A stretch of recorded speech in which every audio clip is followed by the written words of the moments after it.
What's going on, YouTube?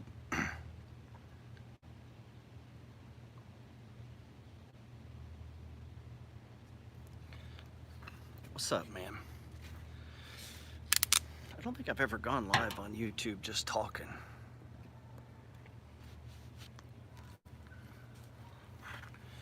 What's up, guys?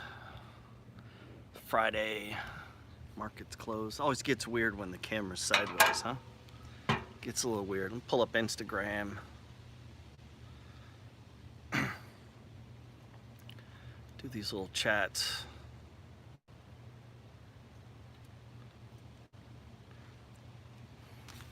It's happy Friday, guys. I wish the comments would stay up, man. They don't stay up on YouTube. That's why I miss them a lot of times. What's up? Happy Friday. Hey, if you don't have my free ebook, go get that, huh? Just click the link. I'll say that a bunch of times in here. I just got in a bunch of physicals, so if you want a physical, just hit me up and I'll get you some. I can get them out. They're cheap. Joe, what's up, my man? You're on the YouTube, huh? Joe's on YouTube. It's weird because the camera throws me off, man. Physical copy's 20 bucks, huh?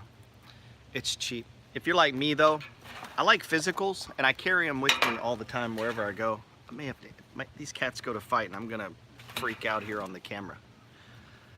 I've got 2 cats at my house now.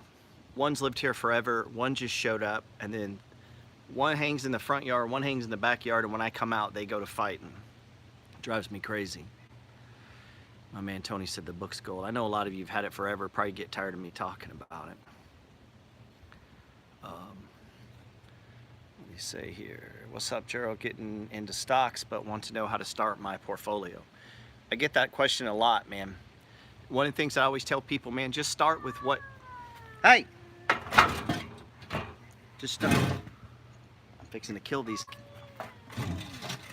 I'm gonna kill this cat, dude. Hold on.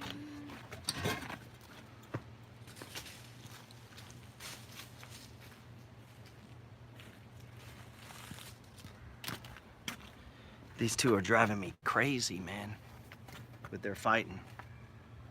If I end up killing this cat on video, that I may get in trouble for that, huh? I may end up having to move.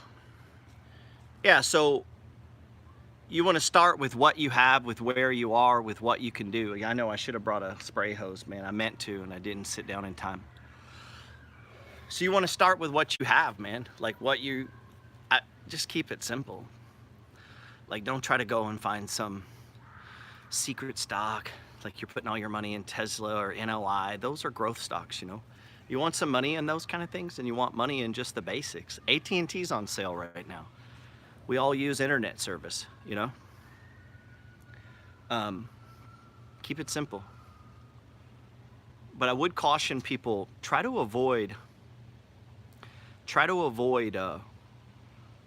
legacy stocks sometimes. Sometimes people get caught up in legacy stocks like GE. Well, that's got to come back, because that can lead to a lot of bad problems, man.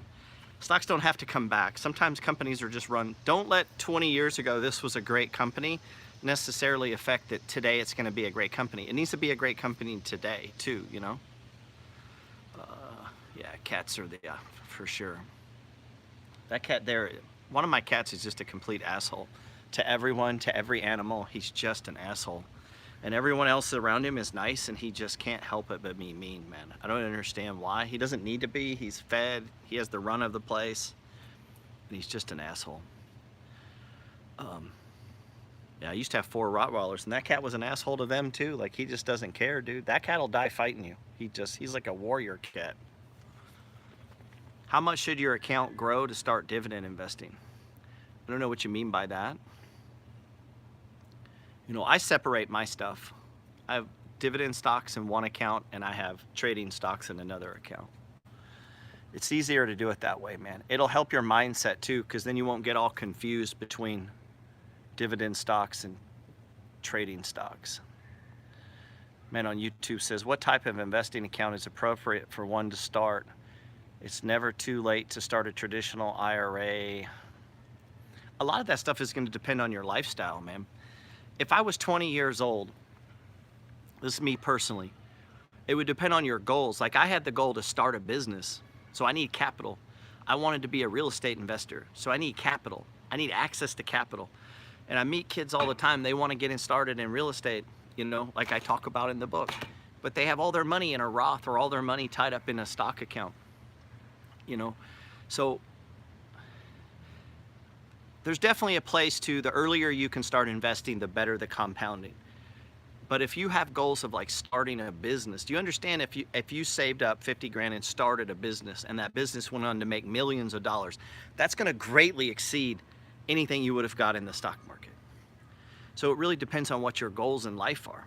If you like, I'm a doctor, I'm an engineer, I'm going to work this job for 25, 30 years, then yeah, start investing early. But if you don't know, you're an entrepreneur, I think you need access to capital, and tying up your money in tax sheltered accounts is not a good idea. I didn't even start a tax sheltered account till I was in my 30s.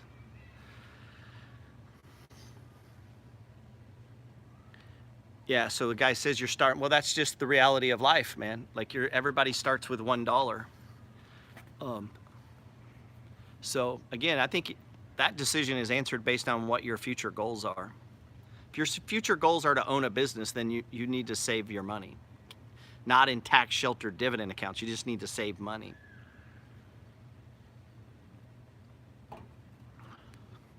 Planning on getting out of the Army. I was in the Army, bro, for 7 years. I would want as much money as possible to come out of the Army with. Because you don't know what you're gonna do unless you already know. If you already know what you're gonna do. God, allergies, I might sneeze here. You know, if you don't have my, get the free ebook, because then that'll help cover how I think you should handle your money. You're not going to be a good trader if you're in debt. If you're heavy in debt, you're not going to be a good trader. If you and your wife are fighting over money, you're not going to be a good trader. You know, if you're struggling to make car payments, you're not going to be a good trader. So you need to free your mind, you know. That's why I teach, I'm a huge believer in that book, The Science of Getting Rich, because it'll help the way you're thinking. And if you get your thinking right, when you come into trading or real estate or starting a business or just being a good employee, it'll help you big time, man.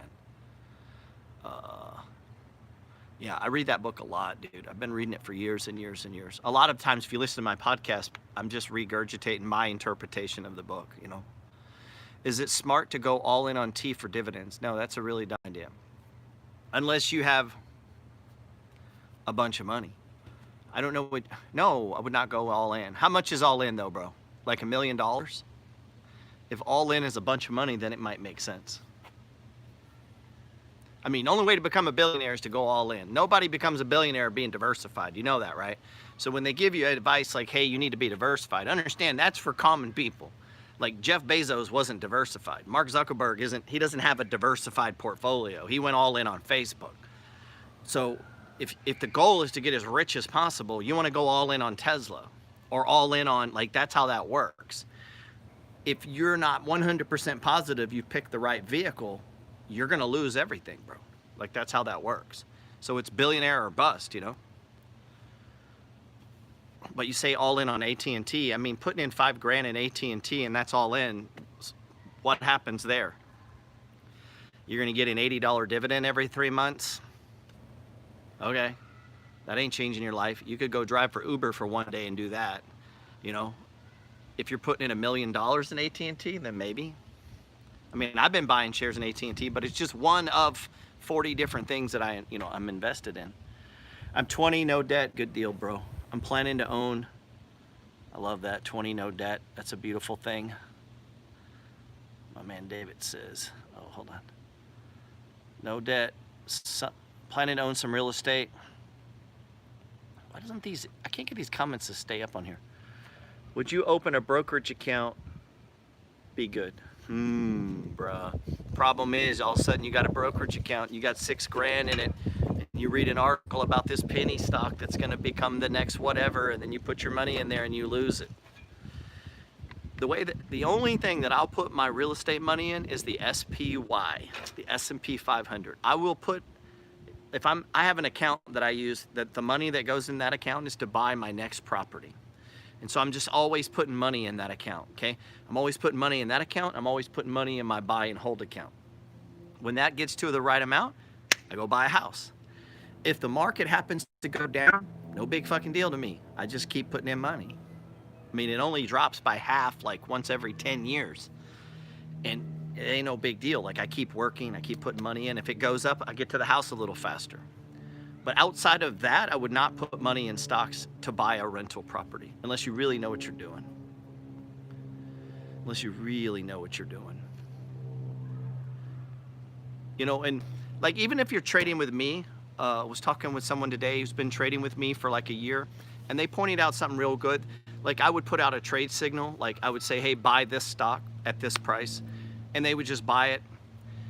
Didn't quite know why we were buying it. And they just went through the process. Like, repetition is the mother of skill. And as we began to do it more and more, they're like, oh, they start getting it. And it's that idea of like practicing. It's the same on real estate. You can read a bunch of books. You can go out and just read book after book after book.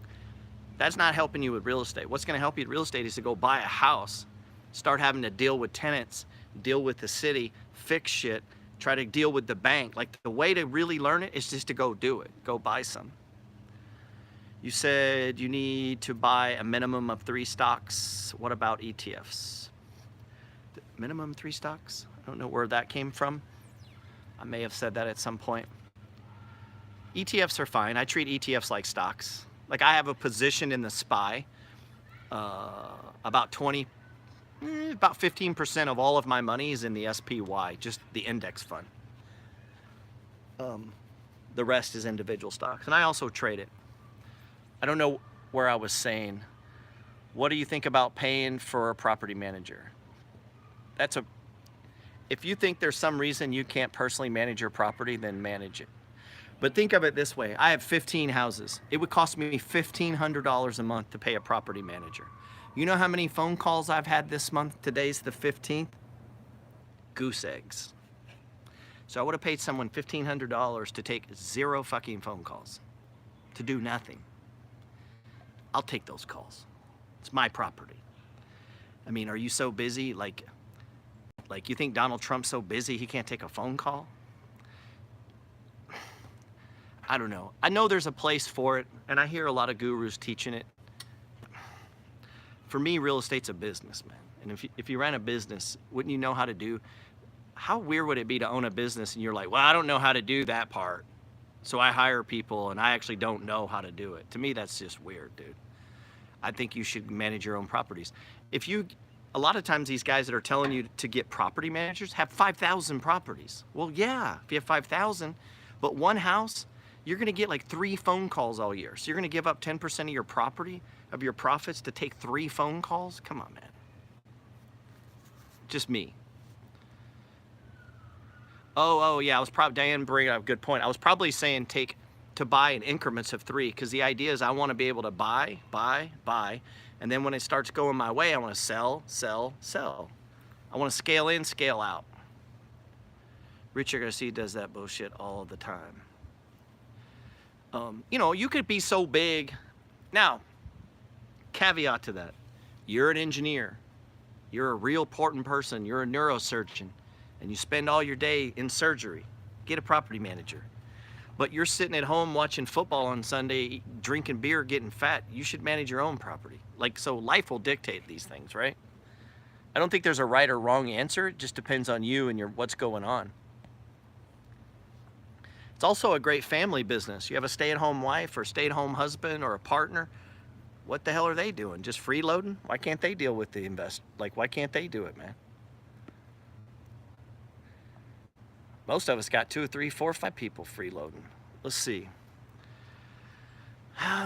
Should you shield your income from taxes? That's a good one, huh? Real estate's a pretty good shield from taxes, tax sheltered accounts. But again, I wouldn't get into tax sheltered accounts until I was a little bit older, man. I don't think 22-year-olds need tax sheltered accounts. Thanks, Mel. Do I own any rentals that aren't local? No, I don't. I'm looking to buy some out of state, though, and I will self-manage those. People say, how can you manage it out of state? It's called a telephone. Um, I don't really go look at it. Once people move into my houses, sometimes people get the idea I'm a handyman. I'm not a handyman. I remodel homes. Once they're remodeled, I'm done. So if there's an electrical problem, I call an electrician. If there's a plumbing problem, I call a plumber. I don't go over there and look. If it's something that was the tenant's fault, they get billed for it. Like, I'm not over there like at an apartment building where like, hey, my door's squeaky. I don't do that. You know, once you're in, you're in. What do you think of DraftKings at its current level? Go check the newsletter, bro. I think it's like page 13, 14. I have a chart of DraftKings with the levels. We're coming up on the first level of support right now. I'm down to a core position. I'm down to like a third of my position. We traded that one perfect though. Wrote it up, took the money off. Now it's coming down, possibly at its first support level. We'll see. No, I'm not buying in California, man. No communist states, bro. No communist states.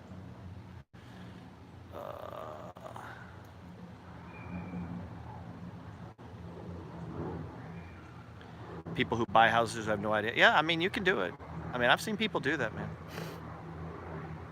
I bought T, SPG, CVX, and Apple. Also want to buy and property out of state. I'm not a big fan of buying out of state on your first property, man. Because you don't know how to manage people or collect rent. Or what do you do if they don't pay you rent, man? Like, what's the plan if they don't pay? You got to figure that out, right? What's the plan? Which plumber are you going to call? You're going to get quotes like a dipshit? Like, if you're calling around getting quotes, you don't know what the fuck you're doing. Like, you don't have the right people around you. I don't get quotes. I have people I call when it's time to fix things. But I don't get a quote from my plumber. I call the plumber that I use all the time. I call the electrician that I use all the time. I don't get quotes. Usually, if you're getting quotes, it's because you don't know what you're doing. So when you have that house out of state, you got to prepare. What are you going to do when they don't pay you? Who do you call? Like, who enforces that? You know, are you going to have an attorney? How are you going to handle that, man? I don't own any commercial property. I own some property that's been zoned as commercial, but I keep it residential. How do you back charge renters for repairs? Very easy. They can pay for the repair or they can move the fuck out. They either pay for it or move out because they violated their lease. If it's something that's their fault. If it's not their fault, if it's just wear and tear, it's wear and tear. But if it's something that's like a window busted out, well, I didn't bust it. They're in control of the home. The window's busted, that's on them. If they decide they don't want to pay for it, then they're evicted for damaging the home. Then I file for eviction. Obviously during COVID, things are a little different, but so if there's damage that was the tenant's fault, but you know, you got to be legitimate on that. You got to be honest. You want to be an honest person, man. I rented out to someone in the military, used military by owner to find them. They had great, right. Yeah, military's a good one too. You just got to be honest with tenants, you know. I try to be honest with them. I mean, you have to be. Like, you want to run your business like an honest person. If you have a dependent job, how much would you save for a do-over account in case you get fired? Ultimately, you want 2 years, man. I used to say that a couple years ago, and people would be like, are you crazy, 2 years? And then COVID hit, and everybody's like, man, I wish I had 2 years. It takes time to get to 2 years, though. I would want 2 years. I don't know anything about San Antonio, bro. I don't know anything about it. Little bit. I'm about to kill a cat again. I don't know anything about San Antonio. Yeah, it's a stage 4 decline, so you should have been taking money off that DraftKings. If you're looking to get in, that's what you want, right? You want to catch these stocks when they go into a stage 4 decline, and then you start tracking it every day. Do I mortgage all my homes? Yeah, I start with a mortgage. A lot of mine are debt-free now because I've had them for a long time. Jill said, "Don't kill the cat." I'm about to kill this cat. A lot of my houses are mortgage-free now. Not all of them. Technically, they're almost all mortgage-free because I carry a note. You're only allowed to have 10 mortgages. Once you hit 10 mortgages, if you have a good bank, they will package that and create a note, like a car note or like almost like a bond issue. And instead of you having mortgages, you'll have a note, and then they'll take the value of the properties and put them as collateral against the note, and now you have no mortgages. And that's how you can go get another 10 mortgages and then do it again, and then another 10 mortgages and go do it again. And then you would owe on these notes. So another thing you can do, let's say you're buying up old houses and you're fixing them and you have a little bit of a track record on that. You could go to the bank and say, hey, I'd like to put up these 5 paid-for houses as collateral. Could you give me a note for, say, $600,000? And then they literally write you a check for 600 grand against these houses, and you take that money and you go buy 6, 7, 8, 9, 10 houses. You collect the rent, you pay the note. So a lot of ways you can structure these things, man. But they're not going to do that for you out the gate. Like, you got to build a reputation. Like, I use the same banker, I use the same plumber, I use the same electrician. I don't call around getting quotes. Like, I don't call around different bank. Like, here's what I need. My bank, they typically work with you. Yeah, typically you need 2 years in the bank. I mean, 2-year work history typically. Not always. If you're new and you're a college graduate, they'll cut you slack on that. If you graduate college with a degree and you get a good job, a lot of times they'll look past the 2 years.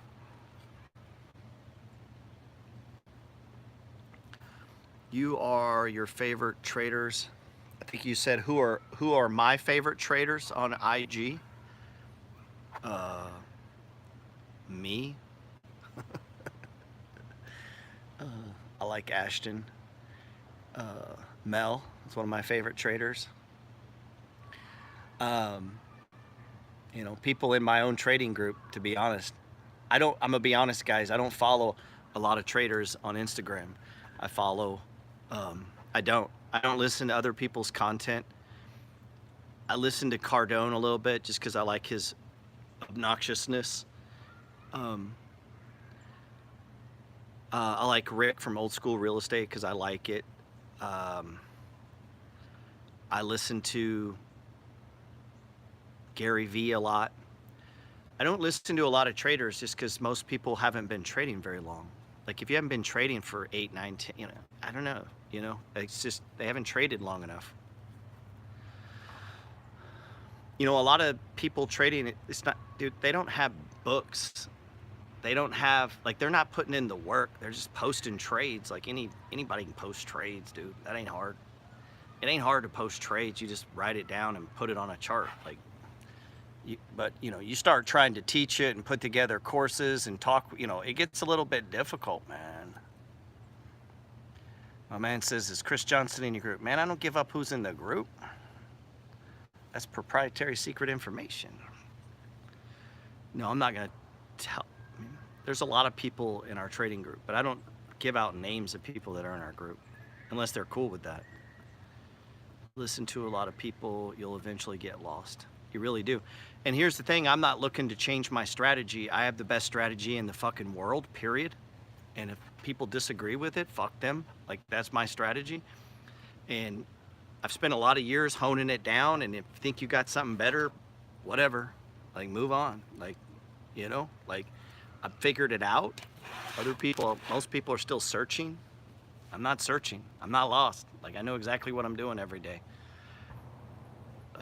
But you're gonna go through this process. People have to, man. You'll meet someone, they'll be like, feels like this person, and they just keep looking. They're always looking. They're looking for something better, and they're looking and looking, and they spend 7 to 10 years looking and looking, and they just never really accomplish much, man. A lot of people go. I went through that, man. I went through that, of doing that process, to ultimately go back to what some of the stuff that I was shown in the first, because there's no secret to trading, man. There is no secret strategy. There's no secret moving average. There's no secret indicator. There's no secret website. It's just work. Like, you're just putting in work. It's just work, man. It's just being in the money flow. It's just like, you just, if no one ever says, like, how could you keep up with all of these football teams? Like, you watch, you observe, you read, you listen, and you know, everybody knows who's the best quarterback. Like, it's not hard. I mean, you just, because you're in the flow of it, right? So you're in the money flow. Same in real estate. You want to be good at real estate? Look at real estate every day. Drive around, get out of your car, walk around, go up, knock on fucking doors, call realtors, like bug people, go into the bank, like just be in, I'm not just be in doing it, and you'll just all of a sudden you'll have houses. It's called manifesting. That's how you manifest. You wanted a boyfriend, you started thinking about boys, you got boy crazy, boys showed up in your life, right? You wanted a girlfriend, you start thinking about girls, girls show up in your life, man. Like, you want drugs, drugs show up in your, like anything you want, just manifest. It's like whatever you hold in formless substance, like whatever you think about, it appears, you know? It really is, man. People just show up, man. I mean, things show up. The things you want in life show up. The things you're looking for. You got a trade alert on ABB right now. Yeah, what was it? Dollar Tree was the last one, right?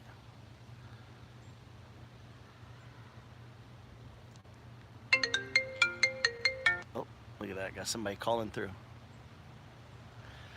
Yeah, I start people with Dogs of the Dow. I follow the Dogs of the Dow. I like the Dogs of the Dow. They make a lot of sense because you can't go wrong with those stocks. And so you really want to build wealth, and the foundation's got to be solid, man. Like if your foundation is like all these crazy tech stocks, like you might get it right, you might get it wrong. I like to keep it simple when you're first building, you know. Yeah, CVS looks real good, man.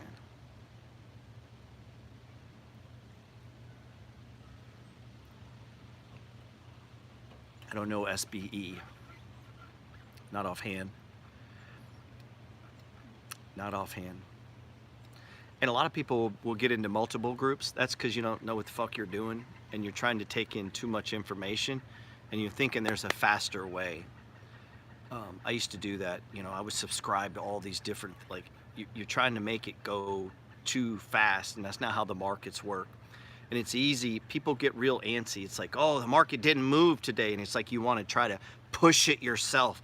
You're like, well, the market didn't move. If I would have just been in this one stock over here that went up 20% and there's like 9,000 stocks, how would you have known that one over there went up 20%? So then now you're looking at that and these over here go up, and you know, you start chasing stocks. You don't want to chase stocks, man. You want to be in the flow. And it's okay that a stock goes up without you. Who cares? There's no end to this game. Like when you're dead, the game will still be getting played. Like there's no end to this game, man. And if you miss one over here, no big deal. You'll catch the next one. So why did you miss that one? What was going on when you missed that one? You know, what were you looking at? Like, so go back and look. And so you just go back and look and go, damn, I should have caught Zoom. Like it was so obvious that people were going to do work at home. So you learn from that experience, and then you'll go, okay, what's happening now? And you try to think through it, you know?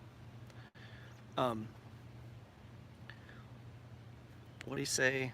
Are any of your properties in high crime areas? I've got some that are in higher crime areas. I try to buy around the ghetto, man.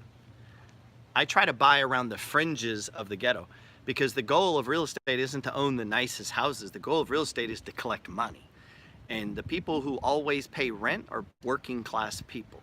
The really wealthy and the really poor tend not to pay. Those are the people that lose their jobs. But the guy that delivers, the guy that drives for Uber, the prison guard, the lady greeting you at Walmart, they're not losing their jobs. That's who you want to rent to. I want to rent to just working class, regular, old, average people making $15, $18 an hour. I'm not looking to rent to a doctor, dude. That's the motherfucker who won't pay you because he forgets, because he's so busy. Or, you know, I'm trying to rent to just people trying to survive. And then from that, you got to find good ones, you know. And that's part of the selecting process. The amount to take profit, you mean? You got to get up on that RSI, bro. If you learn the 4 stages of price movement, you will figure out that profit thing. And price has memory. Price has memory. Talk about it in the book. Price has memory, man. Thoughts on owner financing? Yeah, if you could get an owner to finance you, that's a great idea, man. Hell yeah. I've never been able to get anybody to do that. Again, but I'm not a professional real estate person. Like, I guess I'm professional in the sense that I own a bunch of real estate and I make money. My point being is, I'm not like Rick. at Real Estate Old School, he has 128 houses. That's not me, man. That's not what I'm doing. You know, I do, other things to make money. I run multiple businesses. So I'm doing a little bit of everything. I'm not like all in on real estate or all in on stocks. You just closed on one. That's beautiful, man. Owner finance is a beautiful thing if you can get it, because they're not a bank. It's easier to deal with a human than it is to deal with a bank any day of the week. I would like to try that though. I've been trying to think, how could I want to try to do that through some direct mailings. I want to try to reach out to some, once we start getting a little past COVID here. I don't know if you follow Ken Mallory. He really is convinced that, well, I wish Nokia had hit $10. I got a big ass position in Nokia. That would be beautiful. He's really convinced that housing prices are going to start coming down. Maybe he's right. His logic makes sense. Right now, there's 4 million people in forbearance on their mortgage. How many of those people could pay but aren't paying? I mean, some people are just taking advantage of forbearance. If you're a landlord, don't ever do that. If you're a landlord and you ever allow yourself to go into forbearance because you're allowed to, I promise you, you will regret that, because that shows the banks that you're weak. You're weak. You didn't pay your mortgage. That makes you fucking weak. Don't ever do that as a landlord. Don't ever take them up on forbearance or not paying. Don't do that, man. That makes you look weak. You don't want to be in a weak position when you negotiate as a landlord. I'm not saying you have a job, a wife, kids, and you lose your fucking job. I get that. I'm not talking about that. That shouldn't be any landlords. 1 or 2 months in, if you see these guys crying on Instagram, that's because they don't have any real money, dude. A lot of these guys that I follow that are supposedly real estate badasses, the first 2 months in, we're all crying, and it made me realize they don't have any money. They're all leveraged. You're supposed to be a baller on Instagram, and 1 month in, nobody paying rent, and you're nervous? 1 month? Really? Thoughts on GE? Yeah, I know Goldman has it as a buy, dude. GE. God, it's such a shitty company. It's that legacy thing, man. I just can't find a good reason to like GE, dude. I know it broke out today. I'd rather own Walgreens. Just me personally, I'd rather own Walgreens. Curious, do you happen to own ticker O? Yes, I own ticker O. It's a buy and hold for me. My man says, what is your direct mail business? I don't get into all that here. I like mobile homes. I like mobile homes. I like mobile home parks. I've just never, I've had a couple come up for sale. And, I think I'm going to try to do I think here in the future, because I'm fixing, I have a bunch of equity in houses and I'm fixing to try to double up. I'm hoping to see houses come down, and I'm going to try to turn, say, 10 or 15 of my houses into like 30 or 40. And then I would like to roll a couple of those into some apartments. So I may do some deals with other people, like bringing in, like I manage them, and then I do a lot of the repairs myself or with people.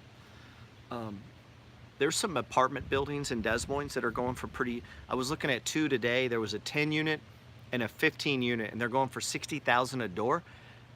And they're Class C/Class B, $60,000 a door, fully rented.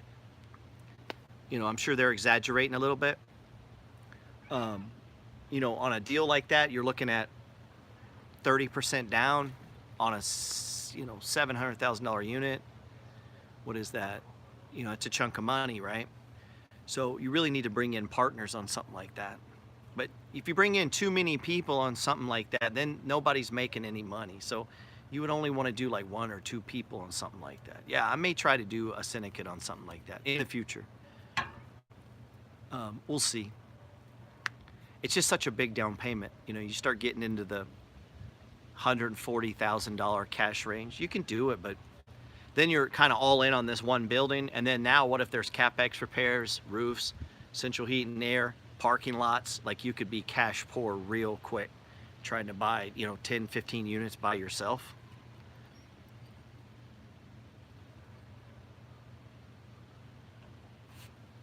Yeah, I'm gonna kill this. Not this cat. This cat's the nice cat. It's that cat over there. That cat over there is an asshole, dude. He is actually an actual asshole. Joe's on here. He met him. He got bit. One of Money Flow members came. I brought him to the house, and we were visiting. My cat bit him. That cat over there. He'll bite you. Come to my house. Watch. How do you decide to keep stocks long-term versus trade? Yeah, that's a good question. I have a trading account and I have a buy and hold account. Stocks that go in the buy and hold account, they're buy and hold stocks. Super simple. The ones in the buy and hold account produce cash flow. Those are like rental properties. The houses in the stocks in the trading account, I'm looking to flip them. That's simple. And so I wouldn't trade AT&T. It just moves too slow. You know, I want to trade Tesla. I want to invest in AT&T. That's the way. I mean, for me.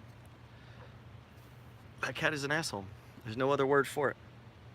Yeah, my cat bit Joe. Ask him. I'm telling you, the cat is not me. He's nice. Not. How do you find a tenant if you're? That's easy, man. Most of all of my, I put a sign out front. I have a link to my website. I have a website where I keep all my properties, and Zillow. Zillow has a thing called Rental Manager. You can put your house on Zillow. What's cool is you have Zillow Manager, Rental Manager. You upload the pictures with a click of a button. Your house is on the market. Click it. It's off the market. Next time you want to put it on, you click it. Pictures are already there. So I've just slowly put all my houses on there. It's pretty cool. They charge you a little fee, but it's worth it.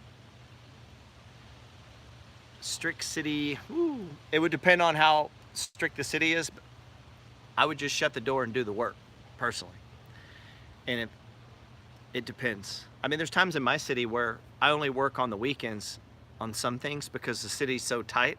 I don't want them to show up, and I'll do it on the weekends because I know they're not there. It would just depend. I would just try to find ways around it. Sometimes you can't. Sometimes you just got to go get a permit, man. What do you prefer, stocks versus real estate? I like both, man.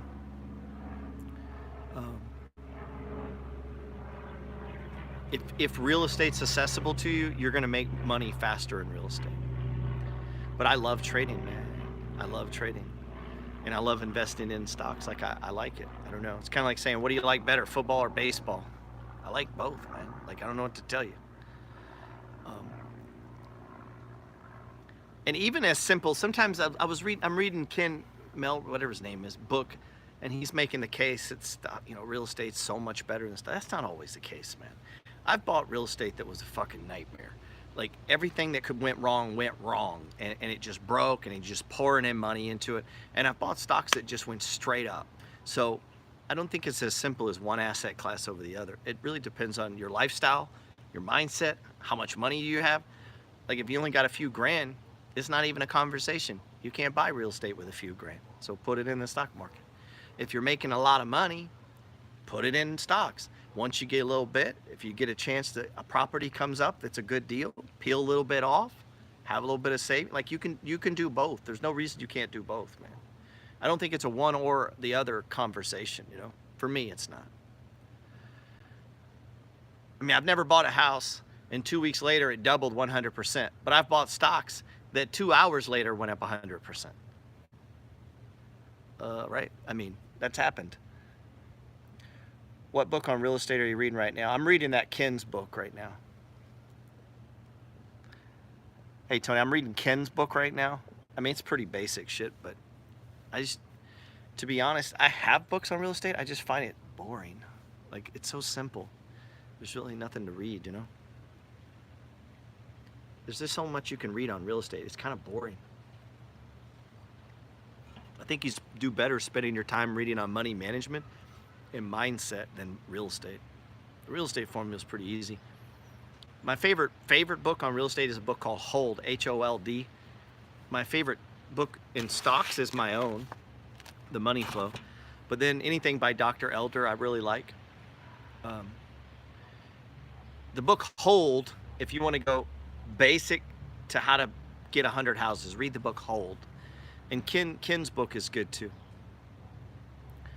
What was your largest gain in stock? I've had several over 500%. Netflix, I've had several that went over 500%. I've had a bunch over 100%. Yep, there's a 10 mortgage limit because of 2008. When you get to 10, they'll help you out though. If you get to 10 mortgages, they work with you. They figure out how to help you. My favorite book of all time is The Science of Getting Rich, though.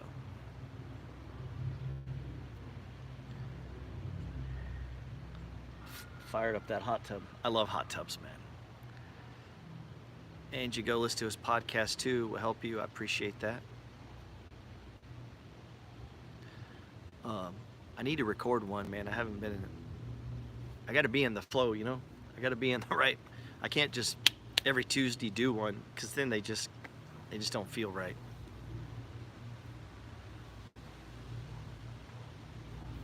Uh-oh, my man says 100% return. You know how you know someone's full of shit? When they know where a stock's going.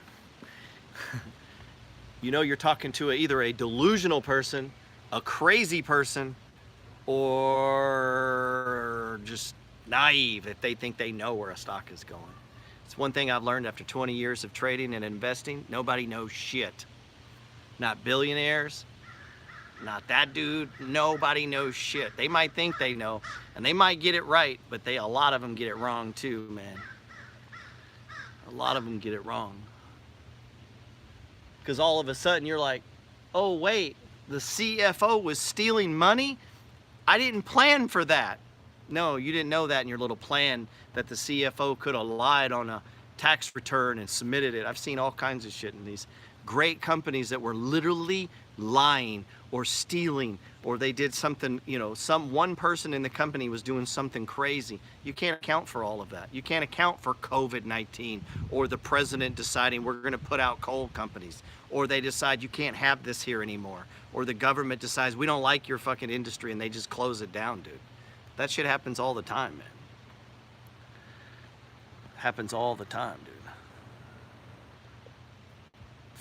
Fundrise is about to close, isn't it? Own REITs instead.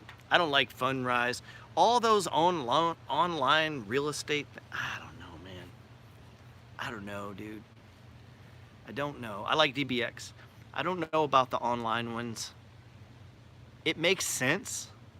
Like syndications have been around for a long time. Like Grant Cardone runs a syndication, and they're legit, and they're a fine way to invest in real estate if you don't want to be out doing the work, okay?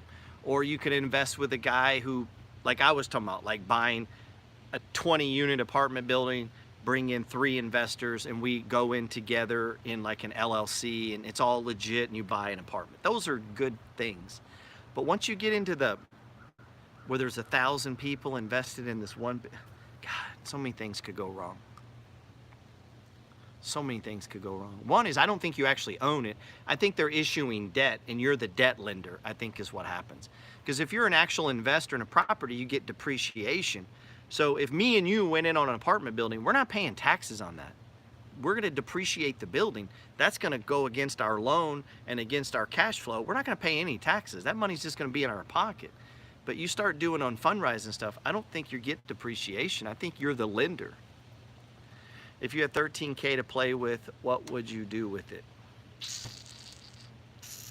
Boy, that's a loaded question. I don't know your skill set. You know, would I start trading it? No, not if you don't know how to trade, man. It's a good way to lose your money. You got 13 grand? I would take $75 of that 13 grand and I would buy my 2 books. That's what I would do. And then inside of there, we'll talk about what to do with that other $12,925. Because in the books, we're going to cover what to do. And then if, like my man said, you're debt free, then cool, we'll move on to trading. But that's what I would do. He said, that's what I said. Doug said, give it to me. He said, my OnlyFans. That was a funny ass post. I think it was Chris Johnson that posted it. It was one of the funniest ones I've seen. He said, just lost my ass trading stocks. Started my OnlyFans account, don't judge, or something. That shit was funny, dude. Buying books now. And she says I'm cute. That's how it works. I don't think it works based on cuteness. You sold books smooth. No, but that's the way to do it, man. And be careful telling people that Those people always have a suggestion for your money. In most areas, you're going to need at least 20 G's probably to get into real estate. Honestly though, if I had 13 grand, if a kid came to me, because I get this all the time, sons of my friend, or my son's friends will come over and be like, hey, I got 12 grand, what should I do? And I always tell them, man, go get another 8 and go buy a house. Like, do that. Like, buy it, fix it up, put a renter in it, and then sell that shit to an investor. Like, go buy a messed up house, fix it, put a renter in it, it's already paying rent on a lease, and then go to an investor and say, hey, I got this deal for you, and get all the money from your effort and your labor, put a premium on it because he ain't got to do nothing but just write a check and take over, and then go do it again. And just keep, you know, do that till you get a chunk of money, man. There's a lot of lazy investors out there. Like, you go in, fix it up, get it rented, and then sell it to a doctor who doesn't want to do the work, and you're helping them and you're helping you, man. That's what I would do. If I was 19, 20, starting over, I would go buy a shitty house. I'd camp in that house. I'd sleep in the garage or on the floor. I'd fix that house up. I'd get it beautiful. And then I would get it rented. I'd move out, get it rented. And then I would call around to a bunch of doctors and dentists and chiropractors, these dudes making a bunch of money who don't have any free time, and say, listen, I've got this beautiful 2-3 bedroom home. It's already rented. I put in all the work. All you gotta do is pay me for my labor, give me a fair price, and you can just have it. Boom, off to the next one. Do that a couple times, start buying your own. That's what I would do if I could do it over. I'd work up to flip an apartment building. That's the big flip, man.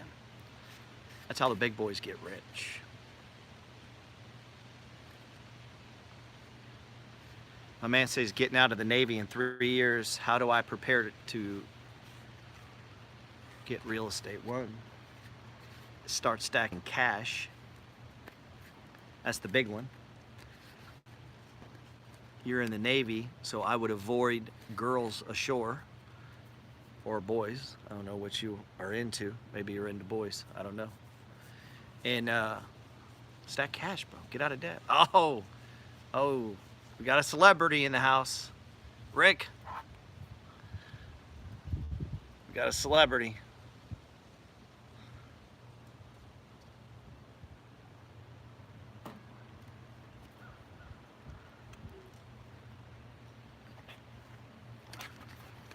The flip.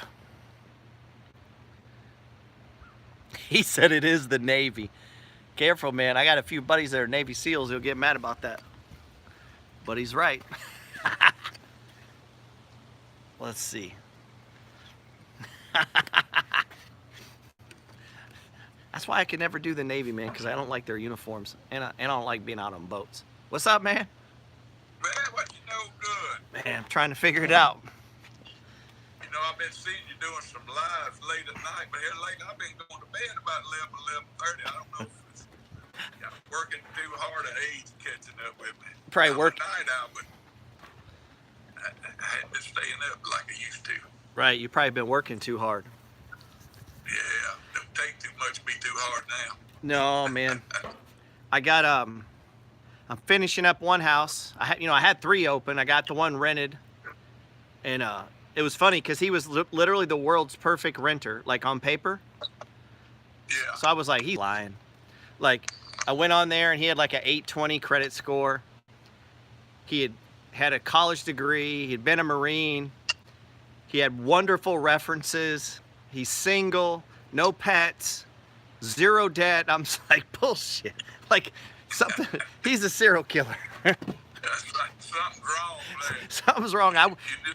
Yeah, I checked him all out. It was all legit, though. You just don't get them like that very often. No, and I said, you got any friends? That's right. Oh, man. It's, here lately, it's gotten a little harder to get them where they don't. I tell you, credit cards and stuff mess up a lot of people. Of course, I don't pay that much attention to that, because right. I got to tell them mine, if they pay their previous 2 landlords and they pay their water bills, power bills, and utilities, and just like the car pay, they gonna pay me. I don't get in all that other stuff, scores and stuff. Me too. I'll check it, and if it's bad, I just ask them what's going on. And like you said, if they paid their landlord and they paid their utility bills, and that's all I care about. You know, I tell a lot of people, we check their credits, you know, right there in the office. We have, I call the old school credit report. Right. You know, we don't have the beacon score or the FICO score or whatever. You know, a lot of people are looking just at that score and they're missing some good tenants because a lot of tenants, you know, some of them don't have any credit. You know, I don't care if they've got medical bills. You know, a lot of people don't have insurance. I don't care if they don't pay the, you know, school loans, as long as they're paying them landlords and utilities. Right. And the other stuff. Pay me. Right. It's not even our business. As long as they, you know, like you said, a lot of people, you're going through divorce, COVID, a lot of reasons could, hey, I'm about to have a cat fight over here. I got a second cat. He just showed up at the house and I've been feeding him. My first cat ain't none happy about it, man. That's kind of how it was with me. I showed up at the house about 47 years ago. She been feeding me. Ain't left yet. You tell she feeding me good too. Yeah, I was gonna say he's been putting on weight since he got here. He don't want to leave either. Yeah, it don't get there overnight. Now you got to work at it, you know. Yeah, for sure. Well, how's everything going other than that? Just making it day by day. Good. Just how's the market still holding good around there? I know you was looking at some apartments the other day and stuff, just from from the road, showing them. And how's the college doing there now? Man, it's a ghost town. It really is. Is it? Yeah, and houses have started to come down on prices. Like I keep, I'm sure you do like I do. You watch them online, and I go through and favorite a bunch of them. That way I get notifications, and I can every day, price drop, like 3,000, 5,000. And there's several that ordinarily I would be buying right now. Like I'd already been looking at them. And about every other week I get a little notification, down 2,000. Not a lot, just a little. It started at 225 and now it's at 117. So I just been. Well, if you're in a college town and them students aren't there, it's gonna hurt some stuff. Yeah, and we're at like less than 20% enrollment right now. Oh, man. See, University of Alabama, they're up and running. You know, some of them had to take some courses online, but they still want that experience. They're still moving out. So I've got a nephew that has a good bit of student rental with some guys, and so far it's going good. Now, when the leases run out for the next term, that's when it'll be the telltale of it. You know? Well, that Ken Mallory guy, he paints a pretty bleak picture, not from a rental standpoint. Like he thinks rentals will be okay, but as far as prices across the board, because he's saying right now there's 4 million people in forbearance on single family homes. I mean, they're not paying their mortgage. How many of them go back to paying? We don't know. We don't know how many of those were bartenders, restaurant attendees, You know, and I'd love if they give those numbers. All these numbers, if they tell you what it would normally be. Right. Without COVID, then I ain't smart, but then you subtract that from it. Right. That's the true number, you know. That's the part that's the part that makes it hard, right? Because for all I know, 2.8 million is normal. Like, I don't know. I don't know if 4 million is a big number or not, right? I don't know. Yeah, I mean, you don't know. You get, like I always say, a liar's good number, but the numbers don't lie. Right. But you got to have all the numbers. It's kind of with COVID, too. They keep throwing these numbers out, and I always think, well, a lot of people get the flu. I don't know how many, and I'm assuming more people have died of COVID than the flu, but I don't know that. I don't know that to be true. It may be very similar. I mean, I don't know.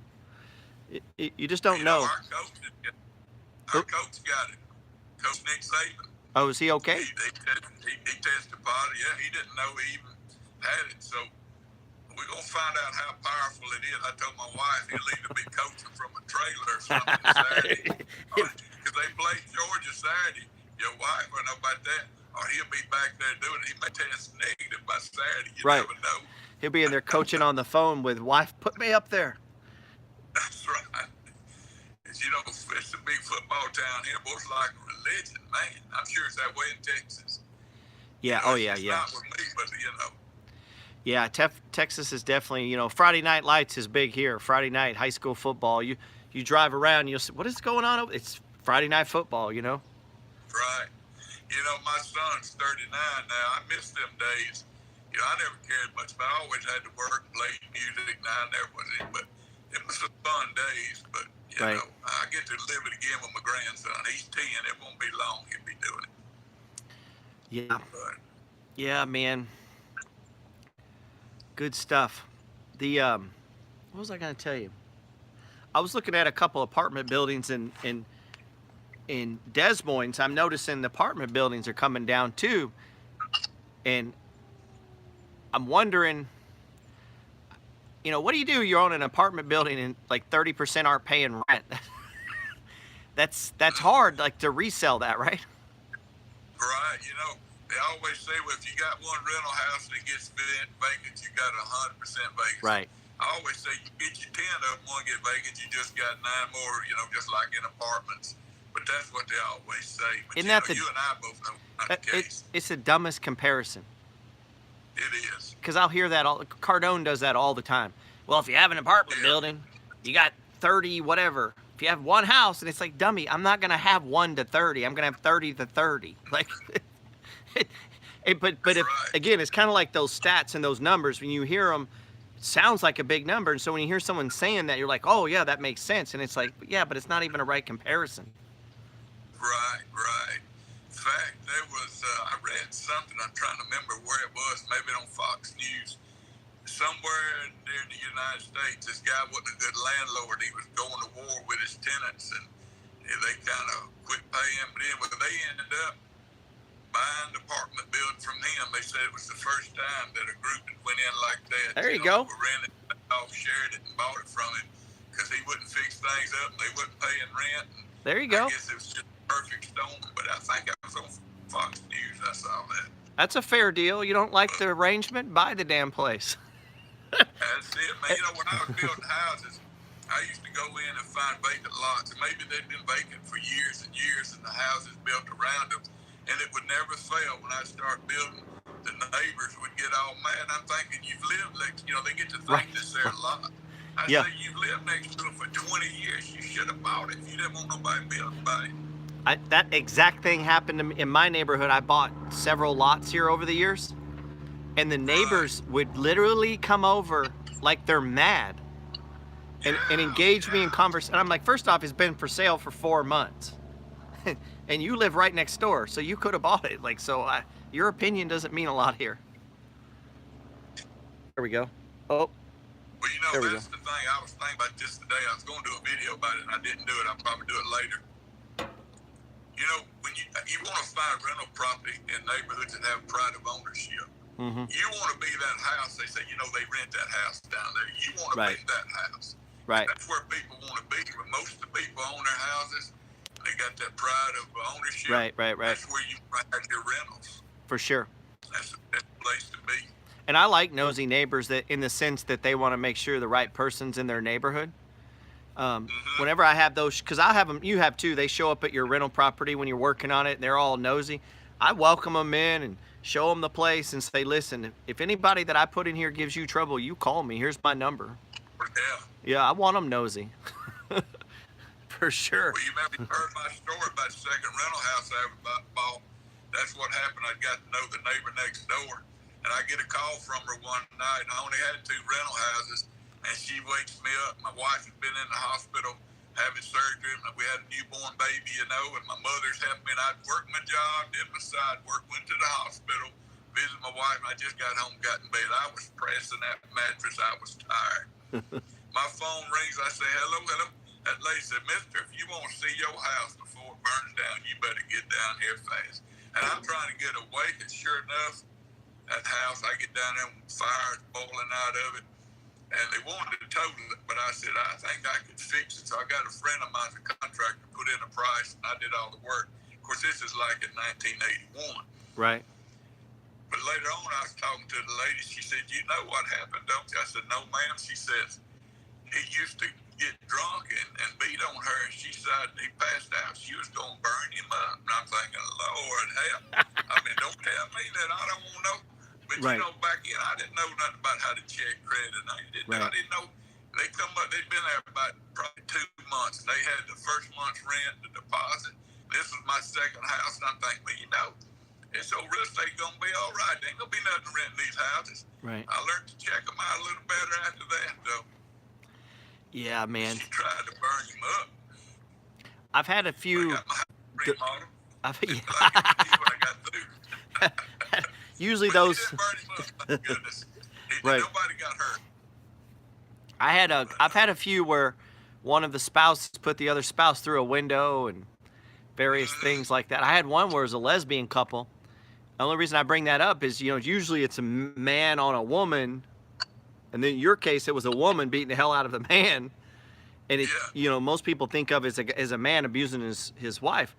This was a lesbian couple, and they went to the UFC fight and just beat the living hell out of each other, and I guess they couldn't knock each other out because the fight drug on for a while. And they had busted out 4 or 5 windows. There was blood all over the wall. Like, this fight went from room to room.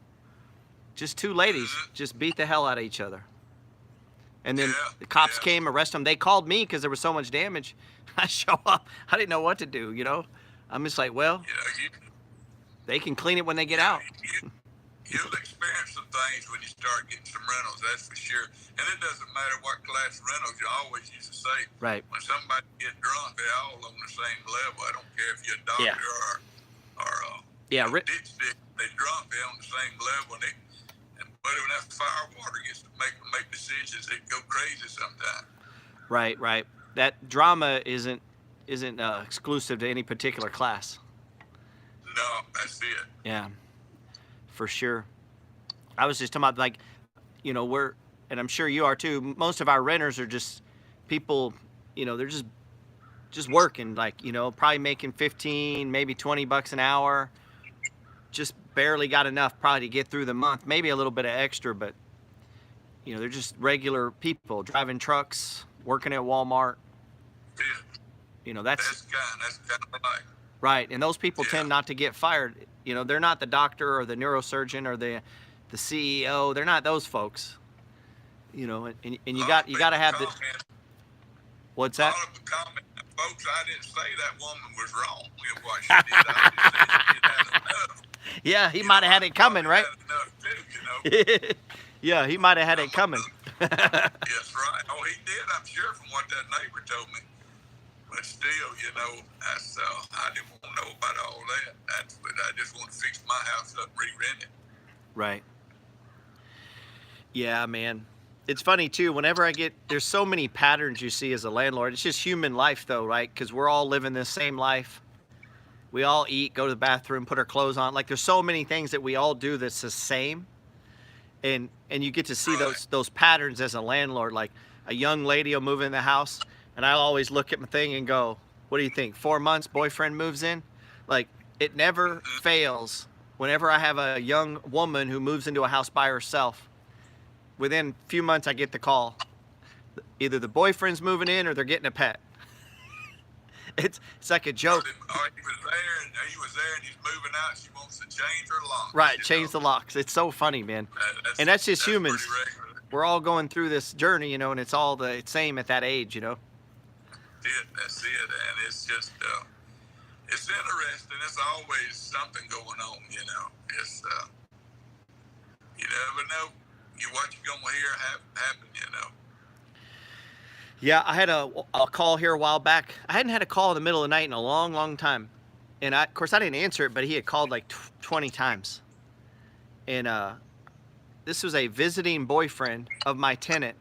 He had locked himself out, which, first off, he's not on the lease. So he's not even supposed to be there, but he's her guest, right? Well, he had locked himself out. So their idea was to call the landlord at 4 a.m. to see if I'd go let him in. Yeah, like, it's like, are you just dumb? Like, can you imagine calling someone at 4 a.m. and you're not on the lease to get in the house? How that conversation would go? Jeez. I've got 2 stories like that. I had one lady call. She was drunk, boy, and she said she wanted me to come let her out. She had locked herself, let her in. She had locked herself out. I said, well, go to the back door. She says, well, we changed the lock there. The lock. I said, well, that's why we key them all the same. Right. She said, well, if you don't come down there, I'm going to kick this door in. I said, well, kick it. We'll bill you for it. Right, we'll bill you You know, for it. I mean, like you're going to get up in the middle of the night because they're not responsible to take care of the key. And then I had one night, guy called, and he wasn't on the lease. Like you talking about, the air conditioner went out. It's 4 o'clock in the morning. Like, What? okay, what am I going to do about your air conditioner? I had to have a talk with my answer service, not to, you know, because they don't call me, they call the answer service, and I had to get them connected to it. And, Right. you know, but it just sometimes, you know, it's like my plumber said on some folks one time. Here a while back, one of his guys did something, and it was just, I couldn't believe he did it. You know, what it was, I'd show him where I wanted the washer and the dryer had to be on the side where it could go in it right out the wall. Simple. Had it marked on the wall. He did it wrong. My plumber says, you know, I try to make it idiot-proof for these guys. He said, but they just seem to be making better idiots these days. They're outpacing me.